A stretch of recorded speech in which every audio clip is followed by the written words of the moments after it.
Yeah, this came from feeling into the group and feeling this sort of sense of wanting more esoterics and so on, and more kind of conceptual transmission.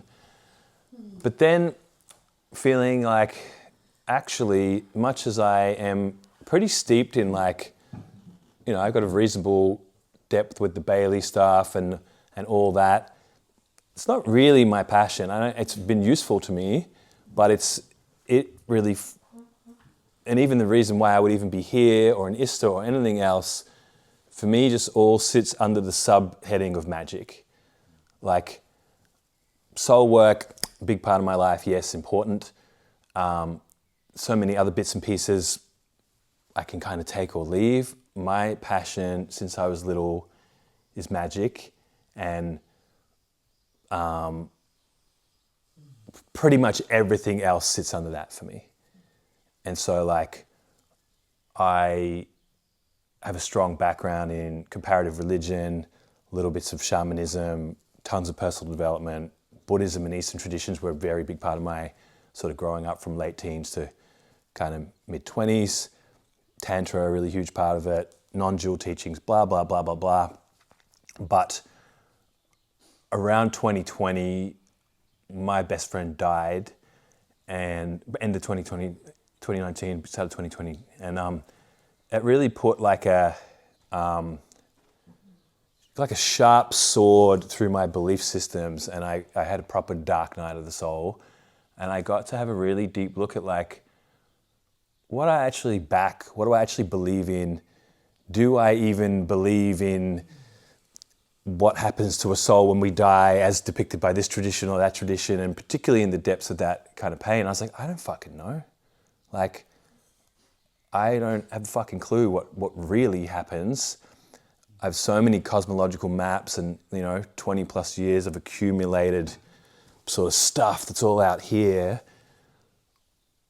But I really decided to kind of get ruthlessly honest with myself and tune into what do I value, and of a couple decades plus of esoteric and religious and spiritual study, what actually sticks for me. And what I essentially got back to was magic is the central operating system that I run on. And everything else is cool, it's all amazing. I am pro every belief system there is, but I tend to regard belief systems as software that we upload, and if it's useful, we should keep it, and if it isn't, we shouldn't. And not that, it's not, like, for me, religion and spirituality, for the most part, for most people, is not really about truth. It's very little of it is about truth. It's actually about having frameworks of meaning making that work for people so they can orient themselves in the world and have a meaningful life. And, that's very important for human beings, it seems. Like, we don't do well without that. But having kind of clocked that over and over and been like, cool, these people need to believe this thing to make their world, and these people need to believe this one. And, I remember studying comparative religion in my 20s and being like, what the fuck? Do the other religions know this? They're like, do the Christians know they got it from Judaism? Well, then why aren't we just Jews? Doesn't make sense, and like, okay, well, did the Tibetans know that they ripped it off from China and then laid it on their own folk traditions? And if they know that, why don't they believe the original version? And it's like, because it doesn't fucking matter. It's just that people need beliefs to run through this, like, your computer can't run without software, basically. And that's really good to know, but that makes me not particularly married to any one set of software, because it's not ultimate truth. As soon as it's put into words and maps and models and this and that, it's not really ultimate truth. It's a map. And where my take on magic sits and how I treat it differently is, it's more of a practical approach. It doesn't have a morality. It doesn't say, you should do this because your job is to get enlightened. You should do this because if you don't do it, you'll go to hell. You know, even the Bailey tradition, there's some hilarious, like, well, humans, you all failed last time, go back to Earth and do it again, you know? And there's an entire hierarchy of very bureaucratic structures that seems really something like a white English person would make up, you know? Is that really the structure of the universe, or is that a English woman from the fucking 20s take on how things are structured, right? And so all of that, I'm not shitting on any of it, it's mega useful, but to me, magic is actually what I'm here to do, and it's actually kind of the driving force of why I think I'm alive. So to the point where, why the fuck would you write a word on your face if you weren't somewhat invested in that concept, right? And as critical as that, you know, as this taking this kind of meta operating systems frame on all these teachings makes me super critical, but it also makes me be able to accept, like, cool, Christianity is a functional system for you. Like, it provides a lot of order in the world. As much as I hate many of its impacts, it's brought immense amounts of order and held society together. Tick, that's what that operating system is for, you know? And as much as I can take the piss out of the Bailey stuff and all the fucking racism embedded in it and all the hilarious stuff that comes through the mindset of the person who's channeled this thing, I've also found it incredibly useful. But the way I found it useful is to load it into my magical system as one of the elements. Same as Tantra, same as Buddhism, same as fucking art and singing, right? So I guess for me, magic is essentially an operating system that allows us to create. Like, that's a very broad definition, but that's how I relate to it, which also, if you pick up books on different schools of magic, they also have a lot of their own stuff in them that is, it comes from here, or it's for this, or it's for that. I like the aesthetic of those books, but I've read fucking hundreds of them, and so much of it is just bullshit, you know? It's just bullshit that people have tried to put together. For me, it's a way to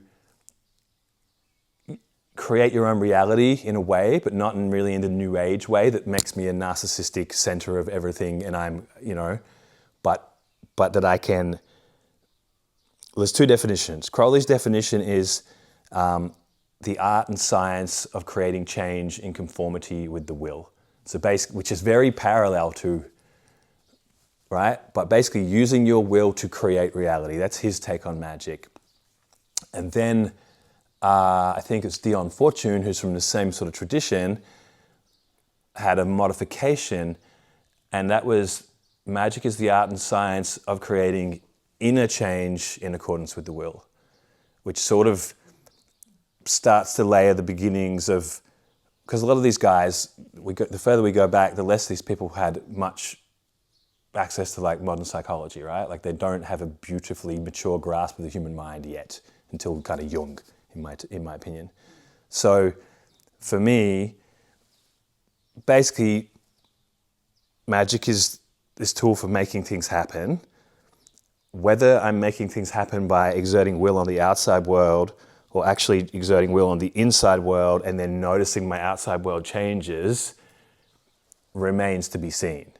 It's very hard to 100% be clear, because I've done some shit that changes me, and then my whole fucking thing. People who hated me talk to me different the next day because I forgave something, or I realigned something, or someone pays me some crazy amount of money just because I did this or that. And it's like, okay, did I change the outside world, or did I change the inside world sufficient to let things in differently? And is there really a difference? So if magic is the art and science of creating change in accordance with the will, kind of everything is, boiling an egg is kind of magic in a way. I had this, I wanted to eat breakfast. I went downstairs and I fucking made it happen. Boom. And then I was full. That's a magical act from a certain point of view, right? Everything is. And most of the forces that have power in the world currently, like I would say the realm of business and politics and economics is probably one of the strongest, you know, there's many layers of power in our world, but that seems to be the one that has the most tangible grip over the world in the current era. There's others, but a lot of that's just fucking magic, you know? It's not surprising to me that the people who can map out a vision with incredible detail and extend it over, you know, the planet, shape what happens, and all the really nice hippies who really struggle to exert their will into the world, go, oh, well, we just live in the world they fucking made us, you know?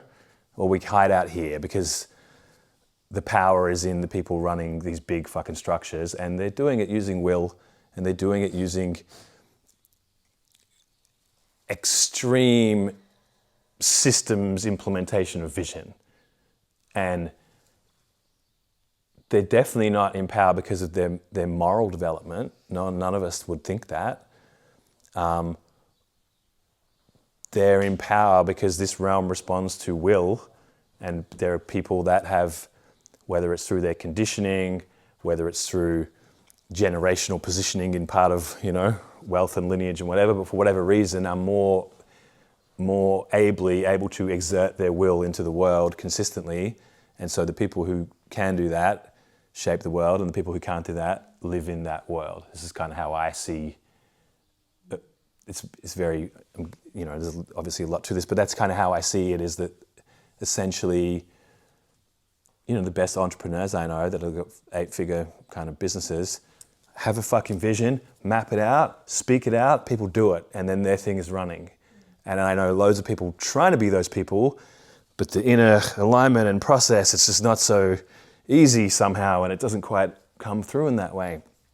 So what I want to unpack is a bit of a formula that I use that bridges, you know, that's all very Newtonian, right? That's all right. Okay, so you're saying if I vision having a fit body and then I go to the gym 5 days a week for fucking 5 years, I'm going to be fit as fucking look. It's like, yeah, that's kind of magic, but it seems a bit, the hard work is pushing the matter around. Like, it doesn't feel very magical. To me, what makes things really magic is when we do it by aligning to what the cosmos wants, you know? It's like the surfer who is attuned enough to know where they are in the ocean and read waves and chill, and then work super fucking hard for a few minutes at the right point, because you don't just sit there, right? You've got a position. But then once you're in position, this powerful force much bigger than you does the bulk of the work. And that's how I built businesses. I'm not the like work super hard every day guy. Like, I do that a little bit, but I'm more about spending a lot of time in the vision and bringing it through my body and listening to what the currents are telling me and trying to find this fucking alignment, and, you know, making the offer for the house when fucking Jupiter's over my fucking IC or whatever, and like, send it at 11:59, Dane. That's the most, okay, fuck it. Like, I want to use the seen and the unseen together, right? I want to use the subtle and a bit of brute force to make things align. Is this like, cool. We've established I like magic, wrote it on my face, tick. The way I look at it, you can use it for a bunch of different things, but we could kind of boil it down. I thought this was cute. I put one meaning to each of the elements, right? The sort of magic I'm talking about at the moment is the classic, like, I want to make things happen in the world, right? It's manifestation. And that's why, as a kid, I was interested in magic. I want to make shit happen that I want to happen. I don't want shit that I don't want to happen. I want shit that I want to happen. Maybe if I draw a sigil and come on it, that'll influence what happens. And turns out it does. Who knew? It's pretty simple. That's not really why we're here, right? It'd be weird if you come here and we're on the first day. It's like, cool, guys, who wants to manifest more money? Welcome to Highden. That's what we're going to do every day. I'd be up for running that, but it's not really what this is about, right? This is more probably this kind of magic. Yeah, it's initiatory magic. We're using will to create change in our identity, which has been used, magic has been used for this since fucking day dot. It's probably maybe the first thing it was used for, maybe. But you can only do so much fucking initiation as well. Like, there, in my opinion, we're in an epoch of people who are hungry for initiation because it's lacking in our world, and then we find these ways to do it, and then some of us get greedy and try to do it all the time.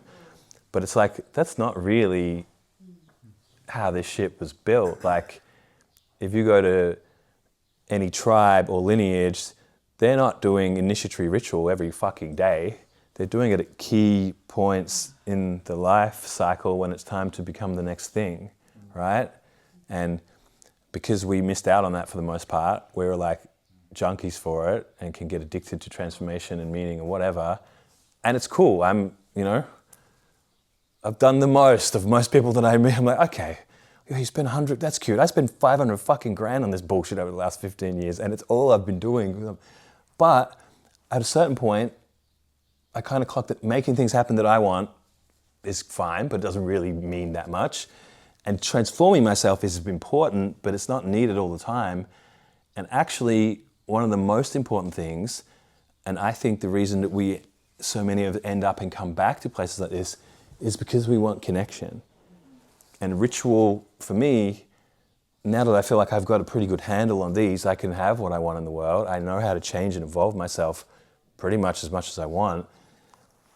I'm more interested in ritual for communion, ritual for bringing people together, ritual for forming this group communitas state on the full moon and on the solstice and on the whatever, and then you go back to our lives. But we've got this sense of like, we can tap into the one whenever we want. We can use it for healing, which I guess in places like here and Ista and wherever, there's a bit of a boundary blur between these, which I think is part of why we're having some real difficulties in the outside world right now. Did people who need healing come and accidentally buy the initiation package? Whoopsie. Wrong one. This is gonna hurt. I didn't want to come here to hurt. I wanted to come here to fix stuff. It's like, oh, that's the other room. Yeah? We tend to mix it together. I think that's okay if you know what you're doing, but I think it's one of the confusions, Why aren't you being nice and holding me and being gentle? You fucking came here for initiation. Oh, I thought I was coming to heal my trauma. No, you're supposed to have already done that. You should have done that already. I didn't even know what it is till I got here. Okay. And then,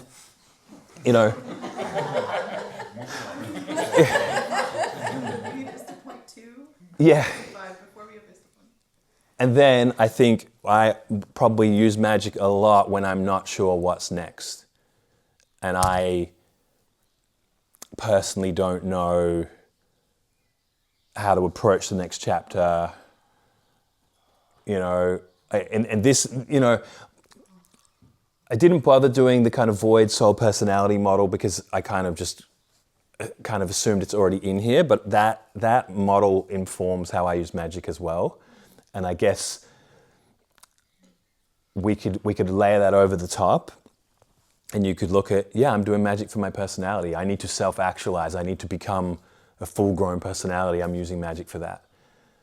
And then you kind of shift more into like, okay, I'm now doing magic to keep some of the stuff we're doing in there. I'm calling through my fucking soul, When I do the lesser banishing ritual of the pentagram, which is the most basic ceremonial magic, it's the first thing you fucking learn. I still do it all the time.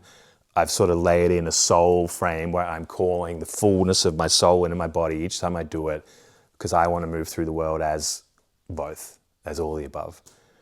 And then I think void magic is just more about dissolution. It's more about how do I use, could be the same tools and rituals, but just to strengthen my ability to not be anyone. But again, I find magic as a framework really useful in that it's not prioritizing anyone over the others. It's not better to be the void than the personality. It's not better to be the personality than the soul. They're just sort of, in fact, do we really need these splits ultimately? It's cool to use a split, that you train in the gym and it's like biceps, I'm doing biceps. It's like, fuck, you're a human, Nah, but if my biceps are huge, I'll be strong. It's like, you'll be strong at doing this, But a mature, holistic take will be like, this body needs certain things. So I think of like personality, soul, void. I've lived in those categories for quite a long time, and now I'm more like, cool, it's just self. And that self is inclusive of no self as well. It's not like just a little self, it's just I'm wanting to be the most holistic self that I can be. And so I don't know if any of you have been interested in the kind of ritual magic occult world much, and so you might have online, it's a strange fucking place. It's a strange place for very strange people, many of whom who would try to invoke the right demon to fix their relationship issues, then like get therapy, you know? Like I've sat giving one of these talks in Berlin at the Fool, which is a kind of magical hub, and these people were just asking me the most fucking insane questions, and I'm like, what you should do is do I reckon about 2 to 3 years of therapy. And they were so offended. It was like, no, but which demon do you think would be the correct one to begin working with if I wanted to? I'm like, that's just, you're not ready for that shit. And it's also not the path, the way you're trying to get to. Like, you want to have better relationships? You think if there's one of the guardians of hell that you would put on your altar to talk to every day is going to make that better? Like, that's a very fucking roundabout approach, you know? But what I realized is they're living in a world where magic is a little subculture, and these are the things that you do in magic. And to me, it's all fucking like going to the gym is fucking magic, you know?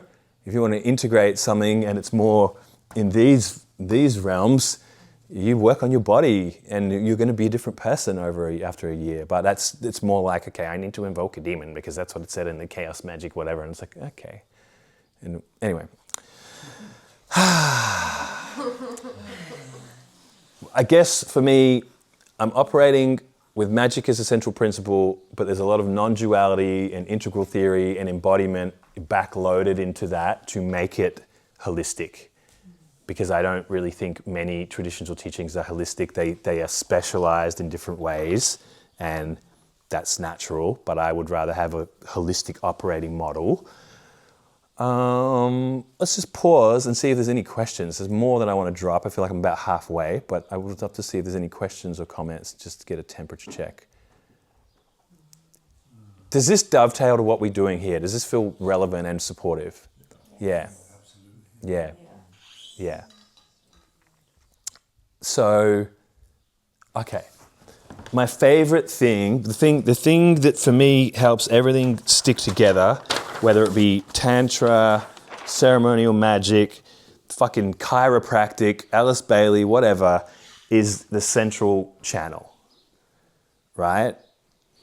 I'm not really that into spiritual teachings that don't live somewhere. Like, we'll get into this very deeply in a moment. Like, I don't know. Let's say you look at something like Landmark, right? Do you guys know Landmark? Changed the fucking world, very powerful, reached, a couple million people, completely disembodied system. It has no reference to what's happening in here. It's just mental constructs and, you're running this story or you're in this type, and that's really useful. It's like mental body chiseling to free you up, but like at no point does it kind of have what many of the Eastern traditions brought, like, it's your liver is where the issue is, or like it's this chakra, which actually relates to this and this and this. And ceremonial magic people are a little bit disembodied as well. Like, there's all these cool arty kids in Berlin in trench coats and ear stretchings who are really, but they're not like moving their bodies and stuff. They're just like there, consciously, whatever. And then, I feel a lot of the Tantra world is the other way. Life is fucking there. What a sexy, alive bunch of people when you find that world. A lot of them are not that smart, really. In terms of spiritual, mental, spiritual, psychological development, as you can very quickly tell, this has not been a long-term interest. You just want to come, basically. And who doesn't? Well, everyone wants to come. It's great, So then we've got these two groups where it's like just fucking hardcore maps and models and spiritual, psychological heavy lifters that can't feel their balls and their pussies. And then we've got it's just all about life force and this and whatever. And like, and I love I love that. That's a big part of my tribe. Like I have been coaching Tantra people to build business and stuff for like 10 years. It's the silliest job you could fucking choose. Like, you know, and translating like business and systems concepts into like embodied fucking spiritual language, because nobody wants to learn this dry business shit, but they don't understand that it's the way forwards to build what they want in the world.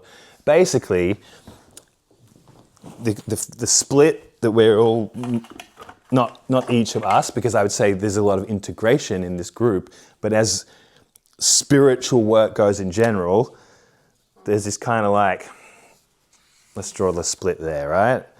You could do this. So, you know, I read all the shit, I did all the shit, and it came to me that people who are doing ritual and trying to make things happen would have these formulas for doing it, and it's very complicated. It's painfully complicated. Like, I love classical Tantra, right? And then I start reading like the tattvas, you know, and it's like, oh, you divide this into 33 levels. I don't have time to fucking learn 33 levels. Like, can you break it down to 5, 3, 7? I'm good. You know, trying to learn Kabbalah, and I'm like, there's too many categories. Give me 3, put in 3 lumps, you know? Anyway, the central column of the body is where everything lives, right? It's also funny to me that, you know, the most soul people are the most anti-nervous system people, because where the fuck do you think the soul lives? It's what part of you is experiencing whatever you do. It's the fucking nervous system, right? Like it's in here, in here, in here. That's where we live, right? And we think we can experience outside of that, but all we can actually do is be more and more subtle in our sensing that is happening inside that. There's no getting outside of yourself. It's not, I've yet to meet a person who could convince me that's what they do. You can go and have an astral experience, but it still fucking happened in your mind. You still saw pictures in your brain, right? Like if I smash your brain to pieces, no more astral travel. Like it's just not gonna work. You know, so I guess the frustration, but also joy that I have is in this journey of integrating spirit and matter properly. And so for me, this is going to look crap, but anyway. The formula that I found for myself, like if a ritual doesn't work for me, or a goal doesn't work for me, or anything doesn't work for me, I probably haven't done one of these. And so let's say we're doing magic, all of this is magic. We're doing magic expressly for the purpose of soul initiation, right? A very noble aim. In the realms of, they talk a lot about high magic and low magic. High magic is anything that's kind of uniting self with cosmos, right? It's kind of beyond, it's not really for the benefit of the ego, it's for the union of myself and God in some shape or other. That's the purpose of high magic. Low magic is me getting the shit that I want in this physical realm. They're both cool. And what I have come to the conclusion of, if you do either of them enough, you kind of break through to the other one eventually. Like, if you committed to be the most selfish human you could possibly be and went all in on it 100% and ran it for sure, you're eventually going to burn through so much karma and desire and learn so much that you're going to start breaking through to service on the other. Like, if you really got everything you fucking wanted, you know, and you ran your will, so I'm just going to do what I fucking want, hit my goals, do this, do that, do this, do that. I got all of it. Eventually you're like, okay, well, I'm still not fully fulfilled. Almost feels like I want to help others or something, you know, like there's a natural developmental system in there that if you're going to be bad, you might as well just do it thoroughly enough to break through to the other side, you know? So people, in my opinion, are not really selfish enough when they go for what they want, in terms of they don't burn it all the way through. They just kind of hover on it, you know? And this is what I think of the Jim Carreys of the world, you know, who's writing like, I will have a $10 million thing, and then 10 years later has it. And now we see that guy kind of cracking through like, what's the point of it all really? You know, we're just all beingness, aren't we? And they're trying to interview him on the red carpet, and it's not really making sense anymore, because this person has run enough of that to kind of burn through it and come out the other side. So to me, low magic self-serving will actually move you, because where do these desires come from? Like if everything is spirit and I have an impulse for something, even if it's not a very consciously thought through impulse, it's fucking coming from somewhere, you know? Like if I'm just obsessed that I want to fuck tall women, go and fuck a bunch of tall women. You're going to find out what that's really about, you know? And eventually you're going to realize there's, I don't know, there's some trauma behind it or some desire or whatever, and you'll meet that part of yourself, and eventually you'll fucking integrate it. And then you'll become more than you were, and more open than you were, and more used to the world than you were. So I don't really do the high-low thing either. But we could say that what we're doing,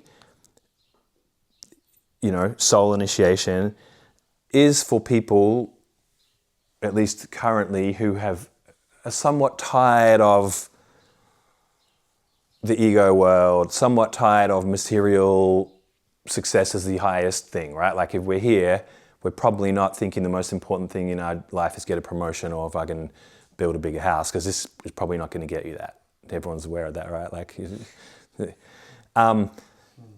so for whatever reason, and this is the interesting thing, why is that? For some people, maybe it is authentically, I've seen that and I need to move beyond that.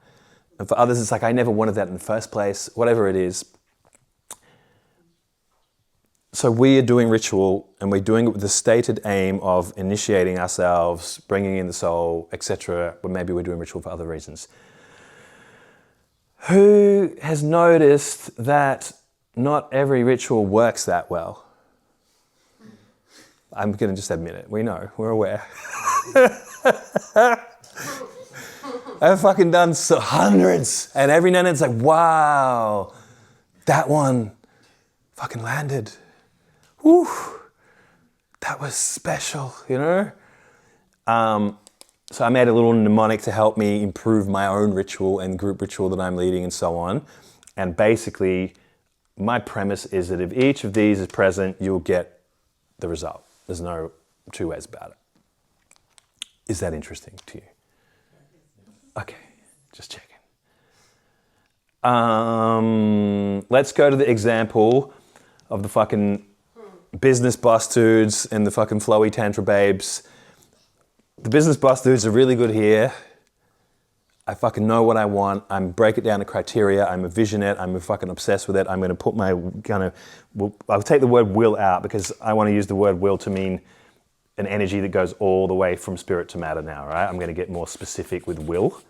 It's slightly outside of trans-Himalayan will, but for me, for the will to actually let spirit and matter, for the will to say I've fully used my will, it needs to have basically gone all the way through, right? Like so many things. I have a connection to a higher purpose, I have a vision, I fucking talk about it, my heart is open to it. That's enough for now. That'll do.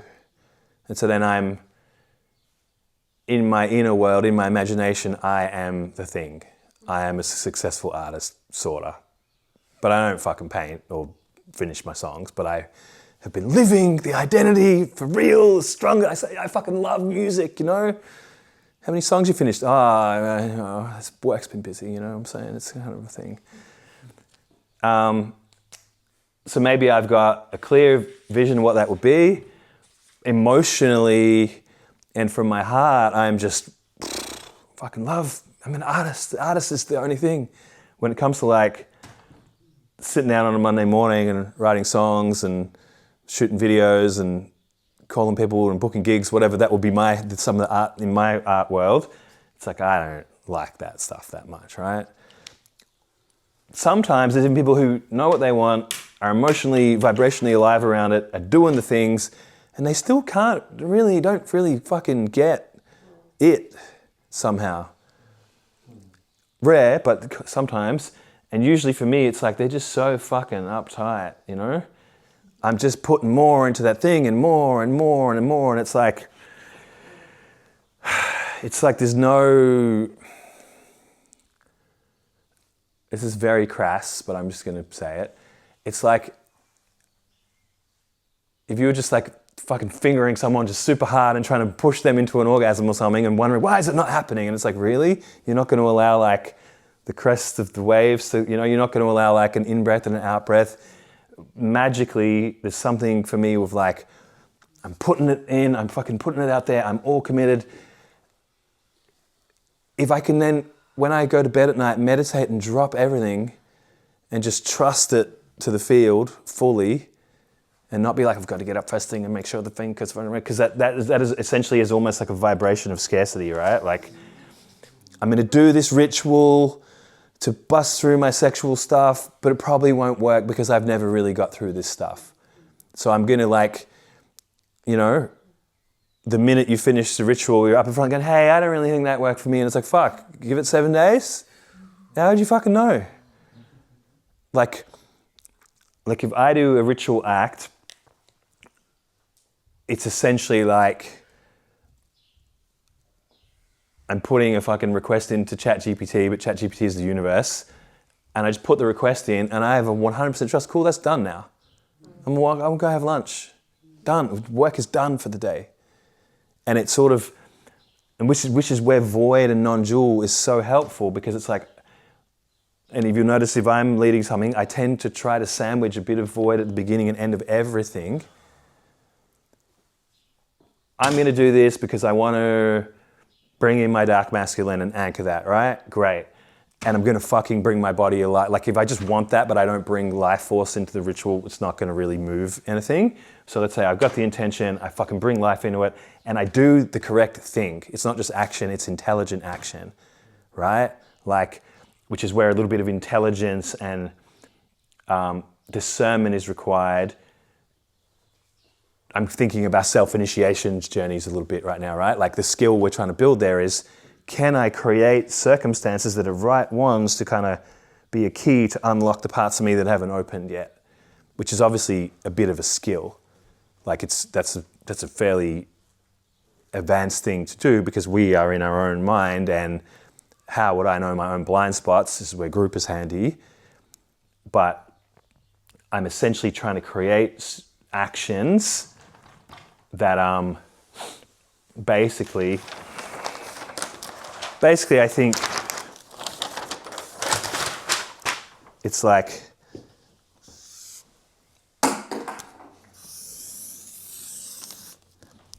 if that's the boundary of what we know, there's not really a lot of transformation can happen in that space. So, and this is, this is in some ways where facilitating groups is amazing, and it's also, there's certain things that almost set all of us up to fail, right? I want you to do behavior that are not behaviors that you would do. The fuck am I supposed to do that? Even the part of me that would choose a new behavior is a fucking conditioned response, in a way. Has anyone ever worked with a really good coach? And just to kind of ask you one thing and you're like, fuck.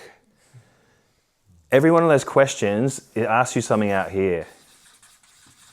I mean, a lot of this sounds corny to me now because I learned it like 20 years ago, but the first coachy questions I learned when I did all that stuff was like, someone wants something, and it's the cheesiest one, but like, cool, who would you have to be to already have that?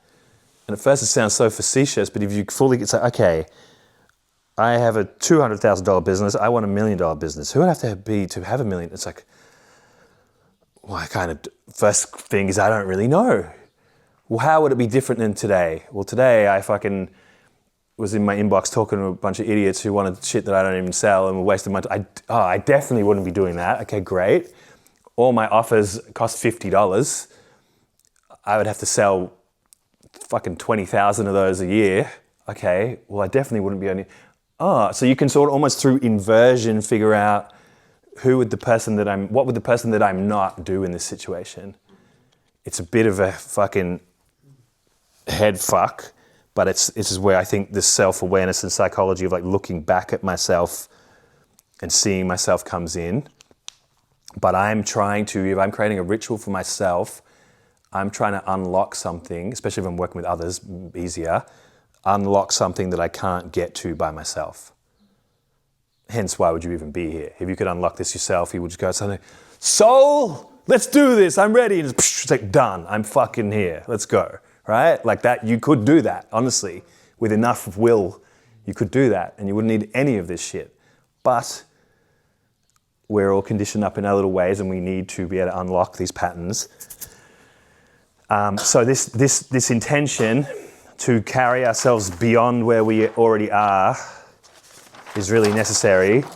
So when it says action, it's typically something that's going to disrupt the current reality. Like, you know, I went to the gym twice a week for the last 6 months and I didn't lose any weight. It's like, cool, what if you went to the gym 9 times a week? That's crazy. It's like, yeah, but if you did it, I bet something would fucking change. But that's so out of character, precisely what we're looking for. You know? I just don't make enough money. Dane, you dress like a bum. What if you wore a suit every day? I don't want to do that. Of course you don't. That's the whole point. It needs to be action that is calculated to change something. This could be ritual action, like symbolic action. You know? If I could tie me up with chains and I cut them, representing my family bonding, but it was the right thing, that really that's how I felt. And we got our psycho magic dialed in, that we could create the thing that will perfectly replicate the constrictions that I feel. And then it's like, here's the fucking thing, cut it. And I'm like, and then I step and it's like, whoa, something inside me did change. Versus how many rituals have you done or watched where it's like, that was bullshit. Why did we do that, you know? But then someone else could create the same thing because of this. And it's like, whoa, when she reads that invocation, my goosebumps fucking, it's like, yeah, there's will in there. So basically, the premise is, if you want something to authentically happen, whether it's transformational and initiatory, whether it's manifesting, whether it's healing, whether it's learning a new thing, or whether it's bringing like a moment of communitas, oneness, flow state, whatever we're trying to do, if these things are there, it's pretty much going to work. And if there's rituals you've had that didn't really land for you, you can pretty much go back and go, well, my intention was very clear, but in the kind of Ista style context, I refuse to breathe and move my body, and I don't understand why none of that tantra shit works. It's like, well, you know, you're not vibrating, you know, like, or, you know, I've done rituals in a fucking food court that worked, you know, with a sigillin or whatever, and write something in spilled water, and you know, I got to ride home. Where did that come from? But for sure, creating a vibe with candles and an altar, and there's Kali on there and Shiva on there, and you know, where like the robes and the colors and the whatever don't guarantee anything, but if we can use them to create like a sensory, sensual impact, it fucking changes something. I'm nearly there, but I think, and we'll go into questions and stuff, but like, I think the main thing here is, for me, a magical act basically needs to penetrate the unconscious. I think that's what I haven't named really here. Like this thing here, I want it to, you know, the game we're stuck in is, if we want to talk about the dweller or the shadow or resistance or any of that language, I want something, I want to change something, I want to step into something, but it seems like there's an equal and opposite force that is like, we're not doing that. We're not losing weight, we're not changing our income, we're not fucking breaking up with this, we're not quitting this job, because the status quo is safe and that keeps us intact. And if you cross that line, I don't know what's going to happen. My job is to keep you safe. So there's this constant in certain areas, I want something else, but I can't fucking do it. And so the reason for that, in more psychological terms, is basically that your conscious mind is like, fuck yeah, that's all I've ever wanted. And your unconscious is like, hell fucking no. Didn't you learn from when dad's business failed and then they got divorced, that money equals sadness, you know, so we're not doing it. It's like, okay, or whatever the unconscious stuff is, right? It's all there. If we can create ritual that is precise enough and intentional enough that we plant seeds in there, especially this language of like, that's who I already am. You know, if there's a vision so clear that I've already done it, you can walk out of a room having changed nothing in your external life, but it's like, I'm that person now. And this can even be a decision. like a decision with enough will. I'm sure we've all had those moments where there's things I've tried to quit, and then one day it's like, I fucking decided. And it's like, whoa. When I hear that voice in my own head, I'm like, we're going to do it this time. I decided. So clarity of vision, aliveness of body, emotional body, energetic body, action that is intentional and precise and targeted to whatever we're trying to do, whether that be an action of a ritual action, or whether that be like, I fucking wanted to change my life, so I called up a millionaire and asked them how to mentor me, and they said yes. That would also do it, right? That's an external thing, or whatever it be. I've always been terrified of heights. I'm fucking climbing Everest. Fuck it, we're doing it. It's like, that'll do it. Yeah. Didn't light any candles, just fucking changed your life by doing something significant enough to change it. And then, for me, I guess this is where we sit the contradiction of duality and non-duality together. I'm a person. I want things. I have ambitions. I have needs. I also have enough experiences to realize in certain moments I don't even exist, and I am nothing and everything. But we can get confused as well. Like, we've had non-dual experiences or non-dual philosophies. We can talk in that language when we're not in that state. That's a lie. You will have heard this. We all do this, but it's really rife in our community. People who speak in non-dual language when they're not in a non-dual state are bullshitting, because they're speaking from a state that they're not currently in. So this is kind of, you should. It's like, well, you don't fucking know, because your ego is here too. What are you talking about? We can only really authentically speak from that state when we're in that state. But for me, magic encompasses both. It encompasses duality, non-duality, the duality of non-duality and duality, whatever you want to do, right? Which means I do all this stuff. When I'm in it, it matters. If I'm committing to an action or a goal, it matters absolutely. It's the most important thing there is. Once I let go of it, it doesn't matter anyway. I'm already complete. If I drop my stories and my mind out, I'm here vibrating oneness. Why would I need a better car? I don't even exist. And so when I return to that at the end, it seems that this stuff seems to just fucking take care of itself, because there isn't an ego hooking on and trying to pull it all back and go, no, well, you know, like, basically attachment fucks magic. The end.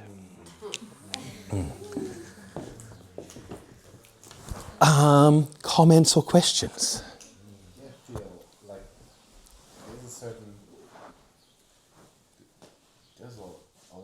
About the first three. Yeah. And the release part somehow feels to be the one where magic actually happens. Interesting. And yeah. I feel there was the least input on it.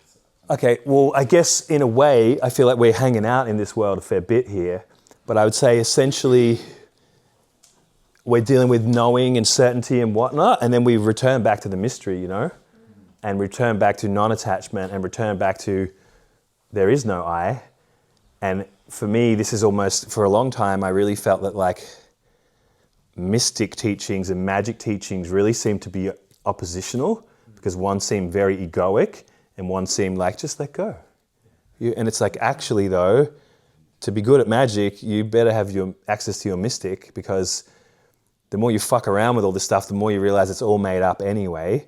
So it's almost like magic is pushing against the boundaries of reality, and like, mysticism is accessing the point beyond those conditions where it's just like, wow, I'm empty. In fact, there's no I. There's just empty.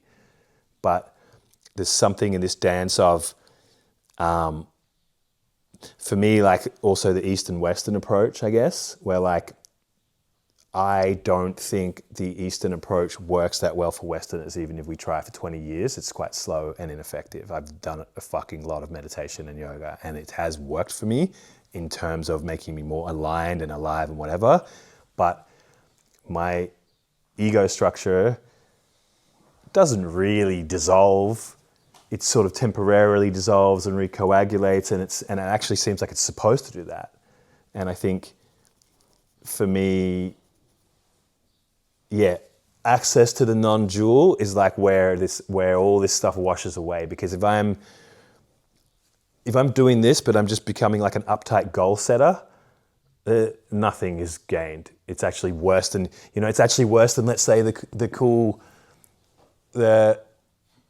super sexy Shakti chick. Things just happen for me anyway. And I'm like, fuck you, But it's true, because they're actually almost doing the unconscious part more quickly, because I just wanted this thing and it happened. I'm just like, and it's always someone with a beautiful magnetism. They did have the impulse, they just didn't sit there obsessing on it like the more masculine version would.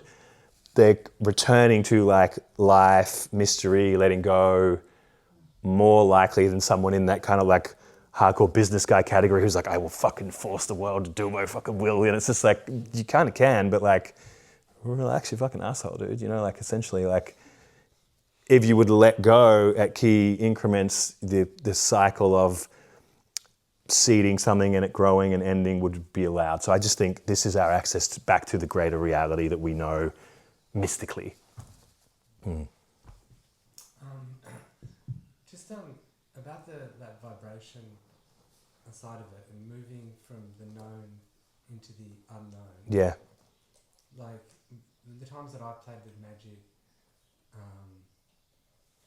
like I've imagined what I want, and then I try to go into the feeling Yeah. of what I want, which is really difficult. Yeah. And then bringing that feeling into like words is very, very difficult. Yeah. Especially, and what I've been playing with recently is like big world scale things. Yeah.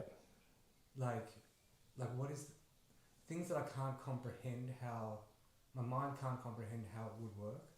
Like peace in the Middle East. Yeah. Where there's so much competing stuff and layers and people, and it's just like, and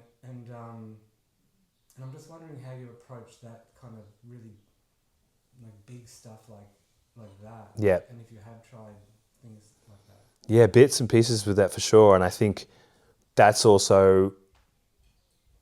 more the difference between like personal based magic and more soul, archetypal, global. And I think one key for bigger things is that group work seems to be better for it. I've noticed this a lot. That like for me to just vibrate peace in the Middle East, I totally can. Well, not like totally, it's like so effortless. Like in theory, I totally can. And I would, if it's something I can't get my head around, I would be more trying to get through the body. So like I love self-pleasure ritual for this. So like maybe we'd sit, whether it's solo or group, we'd sit, we'd define a shared outcome. Okay, we want to be able to hold this vibration of this, and it might be worth to articulate, well, what would that actually look like? Maybe that's not possible, maybe it is, but if we could, that would be very beneficial. And then we want to basically almost forget that and get the body. There's another piece I could add in here, which is like David Hawkins' scale of consciousness. We want to get the body out of like fear, grief, survival stuff and be in this kind of bliss state, and then maybe reintroduce that idea, which is also where sigils really help. What's a sigil? Sigil is a symbol with an intention, and the beauty of it is, you'd write, let's say we all wanted to do a peace in the Middle East self-pleasure ritual. It's the most fucking, it's the Highden thing ever, in a way, This is how we're getting people like you guys are, this is how we'll fix it. However, there is a genuinely sincere, there's this bunch of witches on Etsy who were hexing Charlie Kirk, and then he got fucking shot through the neck shortly afterwards, and like, there was just this joke in the witch community of like, you guys got to put your prices up, like, now we know you're good. But anyway, sidebar. What we would want to do is drop the intention in, which might be worth to make a statement and then boil that statement down into a piece of art, something that is non-linear, because then we're not analyzing it, it just is. And then we want to change our state. So let's say we all self-pleasure.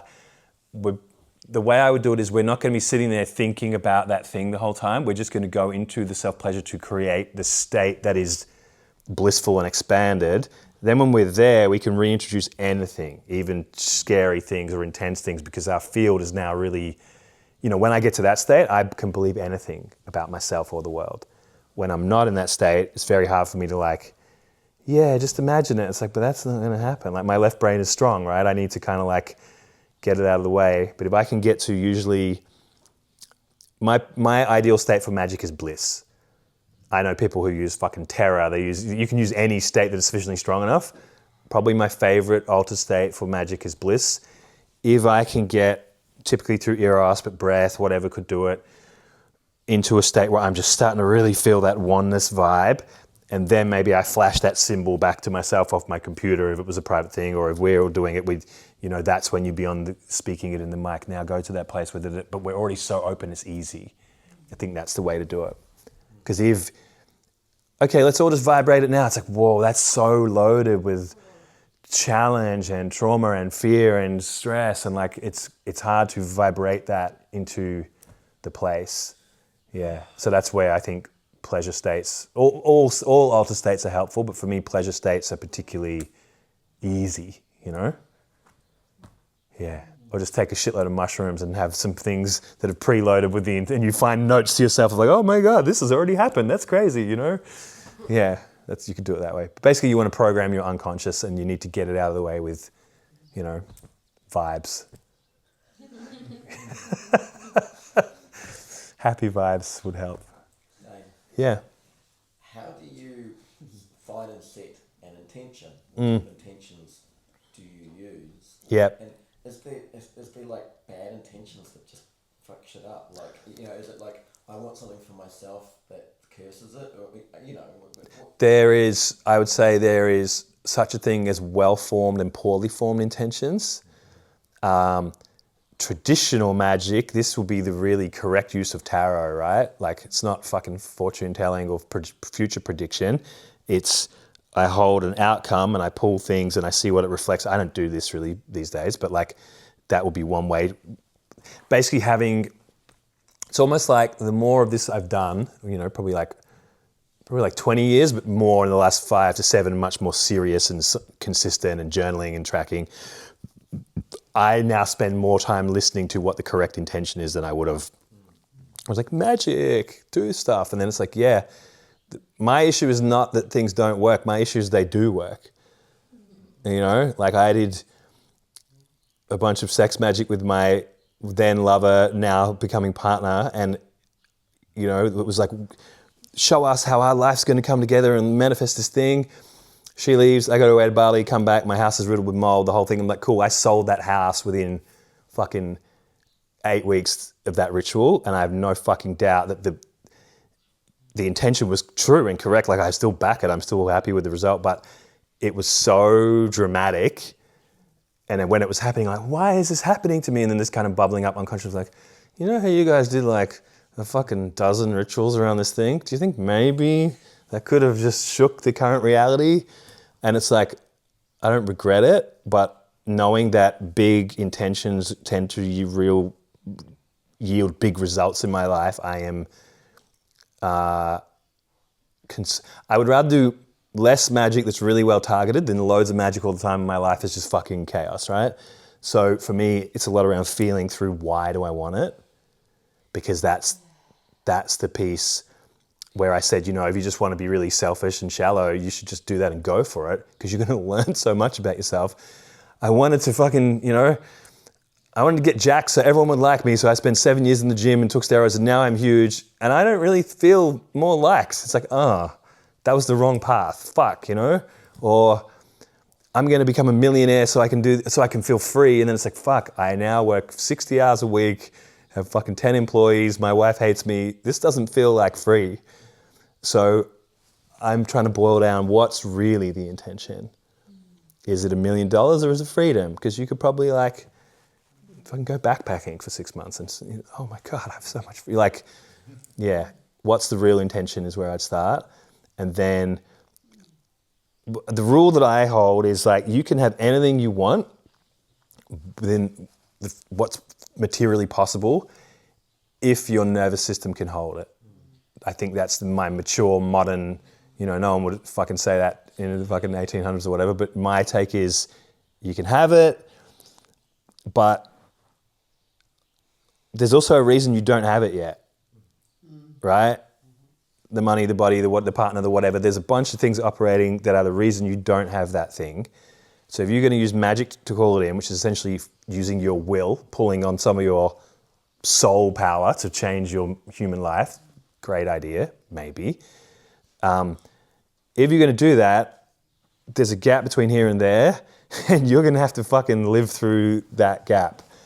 And this is what people who create massive change always have. You know, if I'm going to get really fucking fit really quickly, if I'm going to build a massive business, if I'm going to radically open my heart, if I'm going to do any of these things different to what I'm doing now, there's going to be a cost in terms of pain and suffering, basically, in terms of like, I have to meet all the parts of me that are not ready for this or do not want this. And if I hold my will long enough, it's going to come for sure.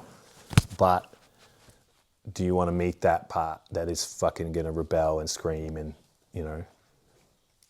Whereas if you're like, I want to play with magic, let's see if I can manifest a free cup of coffee today. It's like, cool, low risk, you know? Probably not going to rearrange your whole fucking character to do that. But when it happens, it's like, whoa, that's crazy. Yeah. Feel complete? Any last questions? Happy to wrap it up. Happy to answer a couple more. Is there like a smell or like some kind of taste of when a ritual would work? Like, I feel like your approach is a lot of like going and like doing 100 rituals and like 2 feel amazing, 50 work in some way, 20 work, and I mean, I feel I pray and I only do it so rarely, but every time I do it works. Yeah. So I'm kind of like, I better don't do it too much. Yeah. And I guess it's like, I have been into magic my whole life, but around 2018 to 19, I was like, I want to become a pro, you know? It's like, you don't go to the gym once a month and go, I'm a bodybuilder, you know? It's like, okay, you want to be a magician? We need to do fucking magic, like all the time. So I started doing it all the time. There's different feelings. Like you guys would all have a reference of in this world, when a group ritual drops, there is usually that feeling of oneness that comes in, or a feeling of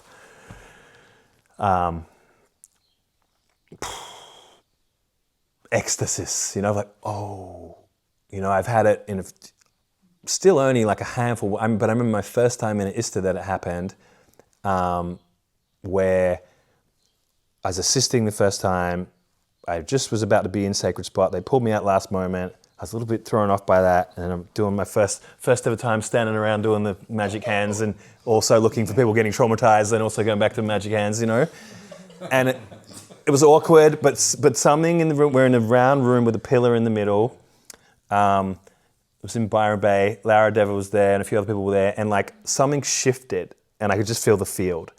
And she's kind of dancing around this pillar, and a fucking bat had flown in, was flying around the pillar at the same time. It's like only evening, and everyone else on the outside, we're all just kind of there. I could almost see like pillars coming down, and I was like, oh shit, magic has just entered the chat, you know? And it was like, fuck, what is that? And it was like, well, we access the field.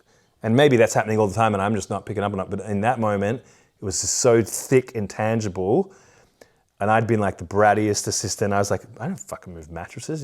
I would like go to lunch and just, I was like, yuck. What do you think? You think I'm here to move mattresses? I just didn't get it. And at that moment, I was like, oh, devotion. Whatever is needed for this to happen, I will do, you know? Because it was just like, fuck, like oneness, heart open. So for me, that kind of oneness state. In the book Stealing Fire, he defines this really well. Basically, it's about flow state, and I'll see if I can remember the criteria, but the acronym is STER. It was selflessness, timelessness, effortlessness, and richness. And it's like, if those things all happen, you've reached flow. And it's like, you know, if someone's guiding something and you just can't get into it, what's happening? It's like, I'm in my mind. I'm thinking, I don't like this music. I'm thinking his voice is annoying. I'm thinking, I don't really want to fucking shake right now. Whatever it is, self is there.